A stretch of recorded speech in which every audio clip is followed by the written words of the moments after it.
Oke, selamat pagi. Assalamualaikum warahmatullahi wabarakatuh. Ya, ketemu lagi dengan saya di sini. Kita sekarang akan membahas tentang eee, shape ya. Kita akan bagaimana cara kita bikin shape, lalu ada simbol, equation, dan yang terakhir kita akan belajar tentang bagaimana membuat watermarking. Nah, sebelumnya kita akan membahas dulu tentang simbol ya. Jadi di dalam Office Word ya, Office Word itu eh, ada istilah simbol dan equation. Nah, biasanya digunakan untuk apa sih simbol dan equation? Ya, kita sekarang coba lihat di menu sini ya, di insert. Nah, di insert di sini ada menu yaitu equation dan simbol. Nah, kita klik simbol di sini. Nah, simbol biasa digunakan adalah untuk menambahkan simbol ya atau karakter yang tidak muncul atau tidak ada di dalam keyboard ya. Jadi misalnya ada simbol-simbol khusus ya itu letaknya ada di menu simbol ya. Oke, nah untuk simbol sendiri kita lihat di sini ada banyak sekali ya fontnya. Ya, kita di sini pilih yang simbol seperti itu. Nah, nanti akan muncul seperti ini. Lalu di sini juga ada spesial karakter. Oke, kita lihat di sini simbol bermacam-macam ya. Oke, kita bisa gunakan di sini. Kita tinggal klik aja simbol yang mau kita pakai, lalu kita insert ke dalam dokumen seperti itu. Nah, jadi seperti ini untuk simbol ya. Akan saya besarkan lagi. Nah, jadi coba kita insert lagi. Lalu kita menggunakan simbol. Nah, nanti di sini banyak pilihannya. Ya, oke, seperti ini. Nah, jadi kita bisa memasukkan ya simbol-simbol di luar yang ada di keyboard kita seperti itu. Nah, biasanya simbol-simbol ini kita gunakan ketika kita mengerjakan sebuah laporan ya eh, menggunakan rumus matematika biasanya. Nah, karena kalau kita lihat di matematika kan banyak sekali simbol-simbol yang tidak atau jarang digunakan ya. Nah, itu kita bisa gunakan fitur simbol untuk menambahkan simbol di dalam dokumen seperti itu ya. Oke, berikutnya kita akan belajar tentang equation. Nah, setelah kita mempelajari tentang simbol, kita mengetahui apa sih fungsi dari simbol tersebut ya. Kita sekarang akan belajar untuk equation. Nah, untuk equation kita coba klik di sini ya. Nah, ternyata di sini ya. Nah, kita lihat equation biasanya digunakan untuk membuat sebuah rumus ya, rumus matematika. Ya, biasanya kalau kita berhubungan dengan matematika itu kita menggunakan equation di Office Word seperti itu. Nah, berbagai macam ya fiturnya yang ada di equation banyak sekali. Nah, di dalam equation sendiri juga masuk atau include sebuah simbol di sini. Nah, jadi kalau kita lihat di bagian sini ya, oke, kita lihat di bagian sini. Nah, ini adalah simbol. Di atas ini ada tulisannya basic matematik, berarti ini adalah simbol yang digunakan untuk matematika basic. Ya, nah, di sini ada lowercase, uppercase, sama untuk letter like simbol. Ya, nah, sini banyak sekali simbol-simbol dan ini semuanya digunakan untuk fungsi rumus matematika seperti itu. Ya, kita contohkan di sini ya untuk membuat sebuah rumus ya. Ketika kita membuat sebuah equation nanti kita akan mendapatkan kotak kolom seperti ini ya. Lalu kita tulis simbolnya itu di dalam kotak seperti ini, seperti itu ya. Jadi untuk simbol sendiri dia nanti akan membuat satu kotak tersendiri. Nah, kita lihat dari sini dulu ya. Jadi untuk equation yang pertama di sini ada fraction. Fraction ini kalau kita lihat ya, berarti dia melakukan sebuah pembagian ya ketika ada sebuah variabel x dan variabel y ya. ketika kita melakukan pembagian, maka kita gunakan rumus ini. Kita klik aja fraction, kita mau pilih yang mana, ya pembagiannya. Kita biasanya pilih yang ini ya. Lalu kita tulis di sini 10, 5, lalu kita kalikan, ya lalu kita fraction lagi di sini.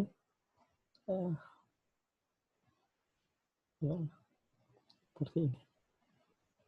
Atau saya tambahkan aja biar lebih mudah. Oke.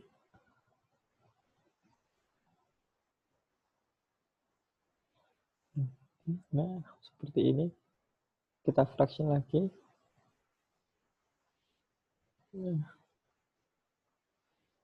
Nah, berarti seperti ini. Nah, ini adalah equation yang pertama. Lalu kita coba bikin equation lagi yang kedua ya. Ya, itu di sini. Maaf.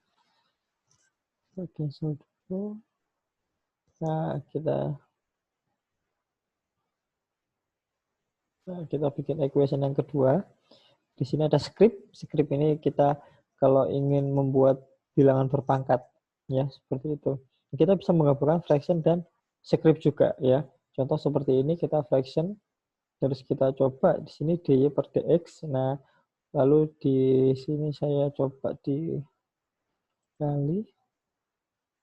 lalu di sini ada, nah lalu di sini bisa saya fraksi atau saya script, maaf saya script di sini.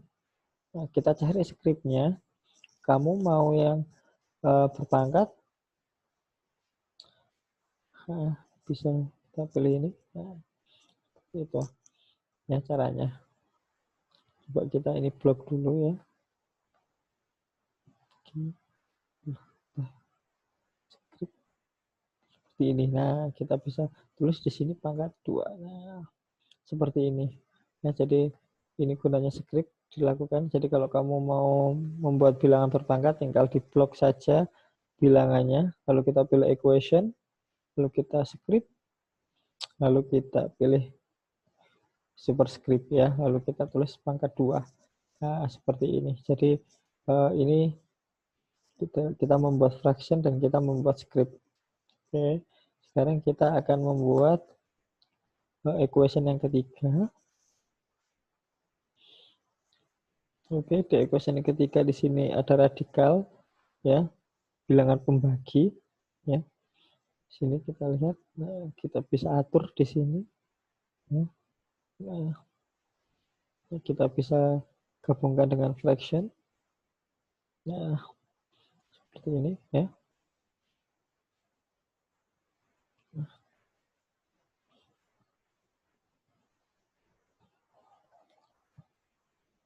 Kita bisa seperti ini ya. Nah, seperti ini.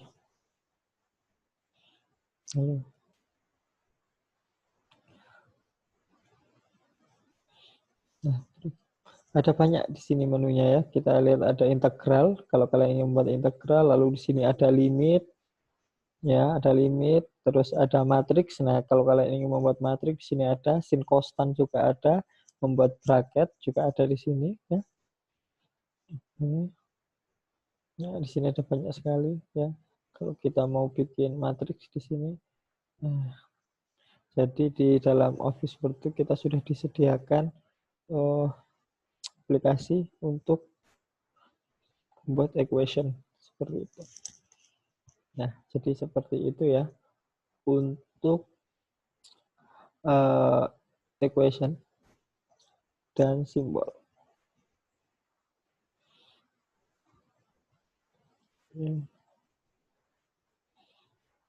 Nah, berikutnya kita akan mencoba fitur yang lain, yaitu adalah shape.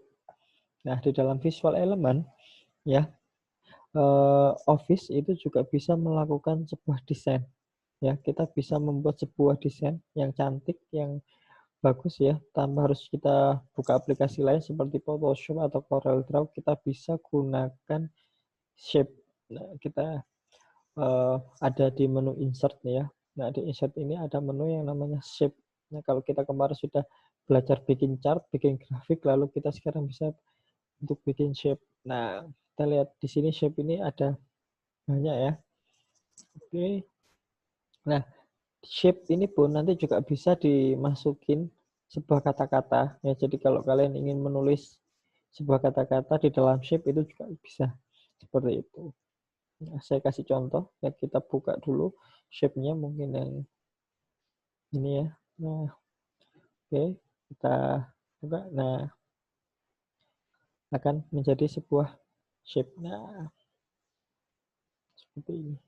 Nah, shape ini juga bisa diedit. Nah, nanti ketika kita telah sudah mendapatkan sebuah shape, nanti di sini ada shape formatnya. Kita mau seperti apa? Kita misalnya mau rubah tampilannya shape-nya di sini ya. Nah, kita mau merubah seperti ini supaya lebih 3D mungkin ya.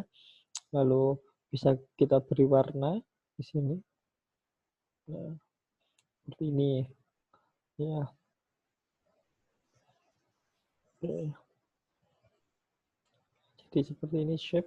Lalu misalnya saya mau insert lagi shape ya. Oke, saya enter. Lalu saya shape lagi. Lalu saya coba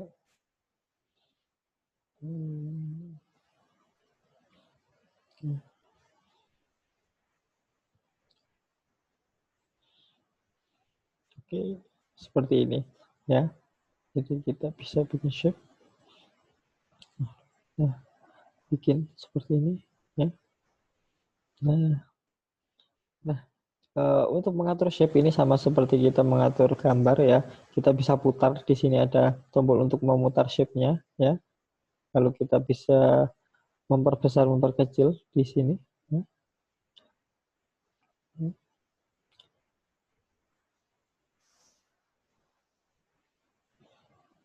Nah, di sini kita bisa memperbesar atau memperkecil shape. Nah, lalu shape ini kita bisa jadikan satu ya di sini ya.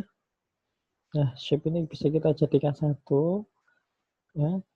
Gimana caranya? Bisa, nah ini kita bisa shape format ya, lalu kita bisa atur ya, shape ini mau ada di belakang atau mau ada di depan shape yang sebelumnya. Nah, jadi ini saya contohkan ya, ada dua shape di sini. Ini adalah shape 1 ya. Lalu berikutnya di sini adalah shape 2. Nah, sekarang saya ingin shape 2 ini ada di belakang shape 1. Ya, jadi kita tinggal pilih ini aja, range. Lalu di sini kita pilih ya, dia mau ada di belakang atau dia mau ada di depan, seperti itu. Ya, itu bisa kita, nah kita bisa di sini. Nah, seperti ini. Jadi kalau seperti ini kita terlihat bahwa shape yang kedua itu nanti akan pindah ke belakang. Kalau kita mau ingin pindahkan ke depan, kita tinggal klik yang ini, bring forward. Nah, lalu dia akan pindah ke depan, seperti itu.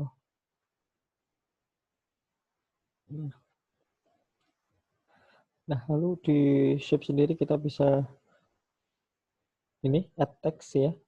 Nah, jadi kita bisa membuat tulisan di kita bisa membuat tulisan di dalam shape ya, seperti ini ya. Oke. Kalau bisa, nah, kalian bisa berimajinasi di sini ya.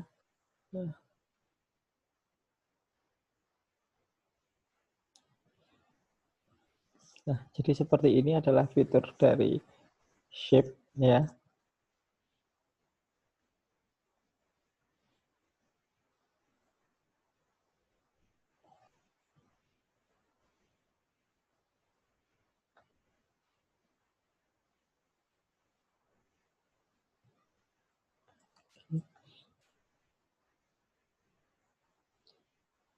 Lalu kita bisa menjadikan satu grup ya antara shape 1 dan shape 2 ya. Ini bisa kita jadikan sebuah grup.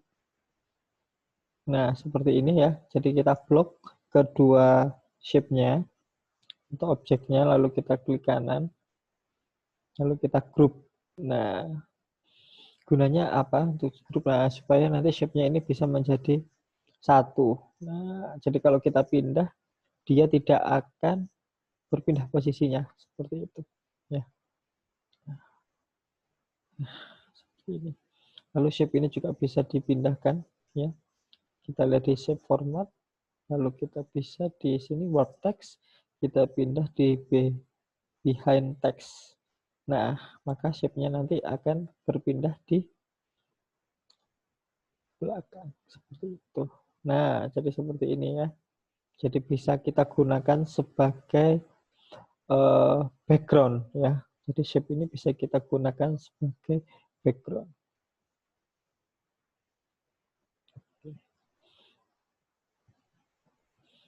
Oke, lalu kita coba shape-nya ini.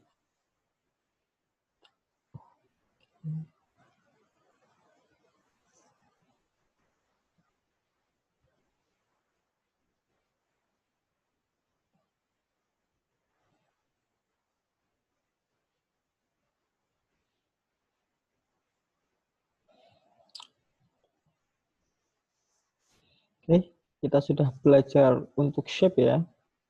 Kita sudah belajar untuk shape, lalu sekarang kita akan belajar tentang watermarking.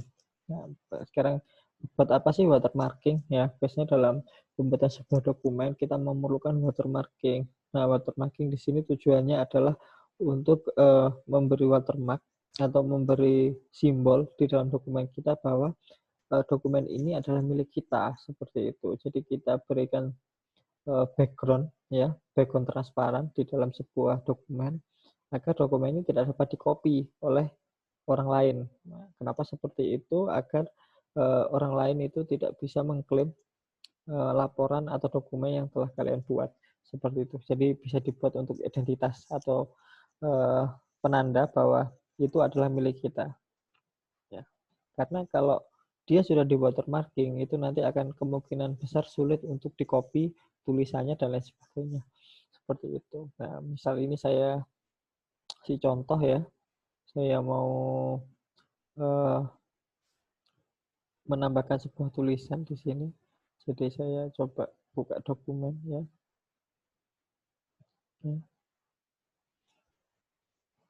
Jadi ini saya buka sebuah dokumen, lalu saya mau copy, saya mau copy ini ya, saya mau mengcopy, ya, saya mau mengcopy kalimatnya, lalu saya pindahkan ke,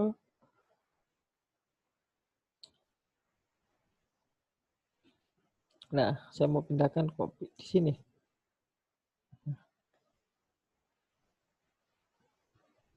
Nah, di sini jadi sudah dipindahkan ya. Lalu, ya, lalu saya ingin mau watermark.